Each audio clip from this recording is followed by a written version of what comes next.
In this video, I'm going to be building the best possible team right now in NBA 2K23 Myteam. I like to do these videos every couple of weeks just to show you guys what is the best team currently in my team. So I'll be going over my best 13-man rotation, and you guys can also let me know what is your guys' best team in the game. So if you had every card to choose from, what is the best 10-man rotation you guys can come up with, and let me know what you guys do think about my best squad in the game. So at the starting point guard position, I think it's a very obvious one for the point guard spot. I think for a lot of guys in the starting lineup, it's fairly obvious is going to be Hero Nikola Jokic, a 6'11" point guard, 7'3" wingspan. He's got the offense, he's got the defense.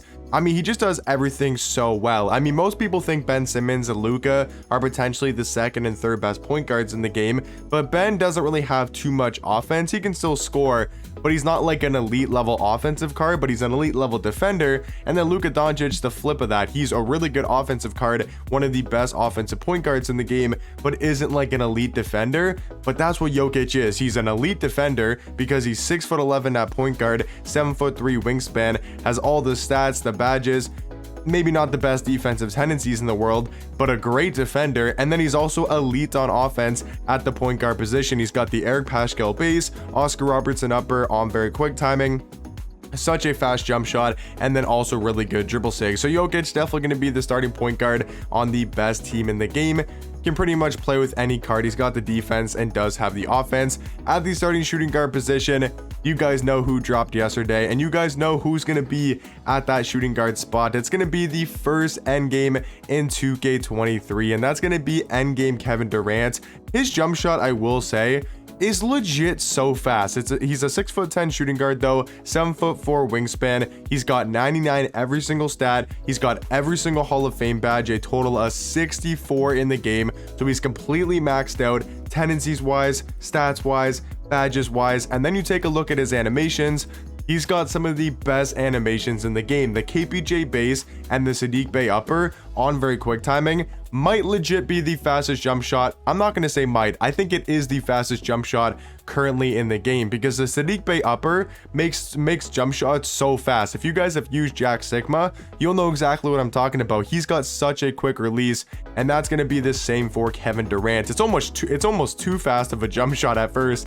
It's really hard to get used to and get it down. And then he's also got the Trey fade. He's got the best dribble sigs in the game with the Steve Francis size up, Trey escape, Dame behind the back, Russ moving cross. He's got, like, look at all these dunk packages. He's got quick drops off one. He's got front clutches, but then he's also got the Zion dunk package, the Shaq dunk package, the Vince Carter dunk package, the Russ dunk package, the MJ, the Ben Simmons, the Dwight. These are all the best dunk packages in the game put onto one singular card. He's got the Kawhi Leonard defensive stance, which is the best defensive stance in the game. I mean, what else can you really ask for when it comes to Kevin Durant? He is a perfect shooting guard and definitely going to be the starting shooting guard on the best team in the game. At the starting small forward position is going to be Dark Matter Bull. He can just do everything so well. We don't really have like a lockdown on the starting lineup. We don't have a guy that's mainly known for his defense, but I think Jokic, KD, and Bull, because of their size, their player models, and just their stats and badges, I think should be fine on the defensive end. We don't have like a lockdown, but I mean, you can put KD on ball. He's got maxed out defensive tendencies. He's got great size, perfect stats and badges. You got a 7'2" Bull, 7'7" wingspan who can defend most positions in the game. He's versatile. He can knock down threes. He can handle the ball. I mean, having these guys in the 1, 2, 3 is going to be amazing offensively. Like, how do you stop Jokic, Kevin Durant, and Bull? That's going to be a tough task for an opponent that would have to face that honestly would have to face Jokic, Kevin Durant, and Bull. And then to provide some more offense, but a little bit more defense, I do have Invincible Shaq at the starting power forward position. This card's going to be a 7'1" power forward, 7'7" wingspan, but we know the player build, the size that Shaq brings, 325 pounds, one of the better player models in the game. He's an invincible, so 99 every single stat, almost maxed out Hall of Fame badges, which is crazy for Shaq, having a 97 3 ball, 99 speed. His jump shot is much improved compared to previous Shaq jump shots, having the Montrezl Harrell base, which surprisingly is actually a great base in the game. It was also on Jonathan Bender, also on Brian Scalabrine, and on that new Invincible Tatum. So surprisingly, Montrezl Harrell base is actually one of the better bases in the game with the John Wall upper on very quick timing.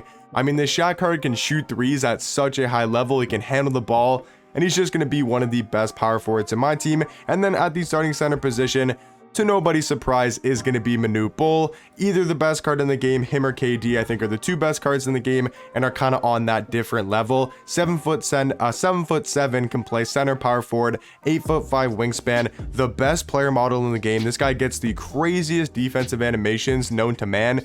He rebounds the ball like crazy. He's unstoppable down low and definitely going to be our starting center. And right now, guys, I think this is the best starting lineup you can build in the game. Now talking about the bench, I mean, we still got some of the best cards coming off the bench. We got Ben Simmons, an amazing defensive point guard. I would say the best defensive point guard in the game. 6'11" at the 1, 7 foot wingspan. He's got a 90 block, 95 steal, 97 lateral quickness, 97 perimeter, 95 interior defense, almost maxed out defensive half badges. Could use some better defensive tendencies, but he's got one of the best player models for a point guard. He's got great size, and I do think his rim running ability is also going to be amazing. You know, able to score the basketball if you need him to on backdoor cuts, driving to the basket, and drawing contact. And then the perfect shooting guard to pair up with Ben Simmons is going to be Invincible T-Mac, because T-Mac's a solid defender, but he's not some elite defender. And Ben Simmons, you know, lacks a lot of offense, and T-Mac is one of the best offensive cards in the game. 6'8" at the shooting guard position, 7'2" wingspan, and invincible, so 99 every single stat damn near. You know, almost every single Hall of Fame badge in the game.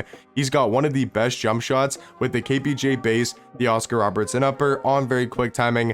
I would say he might be the best jump shot in the game. It might not be as fast as Kevin Durant's jump shot, but it's damn near a lot easier to green. So T-Mac just does everything. T-Mac does everything that you'd want from a shooting guard besides Kevin Durant. I mean, these are just two perfect shooting guards. I do think Kevin Durant's better, but both on that same tier offensively, where they're pretty much unstoppable on the offensive end. And then for the backup small forward is going to be the Hero Chet, another Bol type of small forward. It's really weird. I think on 2KDB it says he's only 7 foot, but then in game I'm pretty sure he's 7'1" on his 2K card actually in the mode, which is a little bit weird. But he's got great size. He can pretty much do everything Bol does. They can defend, they can rebound, they can play make, they can shot create, they can shoot threes. They got good sigs. I mean, everything you want from a small forward is in Chet and Bol, and they're going to be the two best small forwards in my opinion. I do think Larry Bird's pretty good, but I think Chet and Bol are slightly better. And then for the backup power forward position, for me personally, it's between two different names, Taco Fall and Kristaps. I'm going Kristaps. I think he's a slightly better card than Taco, and I'll quickly explain why, because I know a lot of people might say Taco's better, and I can definitely see that. I think they're really close at that power forward position, but in my opinion, the stats, the badges, and the jump shot is going to be a huge difference. I know Taco's taller, has a bigger wingspan, bigger player model, but I don't think it's by a I don't think it's a crazy amount compared to Kristaps, because Kristaps is 7'3", 7'6" wingspan, and also does have a great player model, you know, for himself.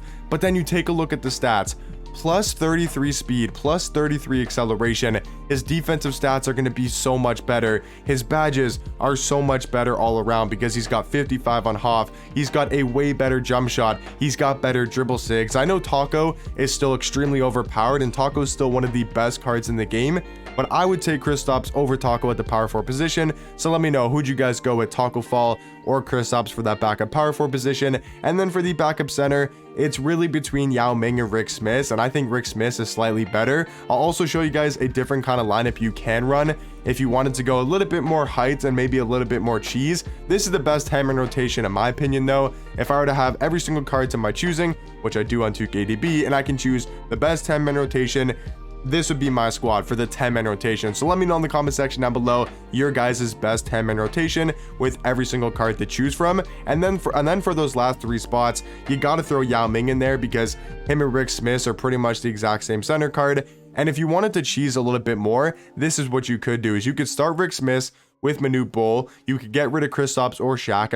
I'd probably get rid of Kristaps and then run a lineup like this. Some people might do this because you get so much more size, you know, having Manute Bol and Rick Smith in that starting lineup. That's going to cause for a lot more cheesing and just more mashing, more defense. For me personally though, this is the lineup that I would run. I think it's a little bit better just because you get Shaq and Kristaps in the mix. So I would do this. And then for my last 2 spots, you got to throw Taco Fall in here, because once again, I think that's such a close debate between Taco and Kristaps. And then you guys know who I'm throwing at that number 13 spot. It's going to be Invincible LeBron. I think he's the third best shooting guard in the game. I'm gonna put him in this lineup. You guys don't have to, you guys don't have to agree with it, but in my opinion, guys, this is the best team currently in the game. And then also the last 3 cards on the bench that I'm not really I'm kind of counting in the, the team, but that's gonna be my best hammer rotation. And let me know in the comment section down below what you guys would change about it, and I'll catch you guys in the next one. Peace.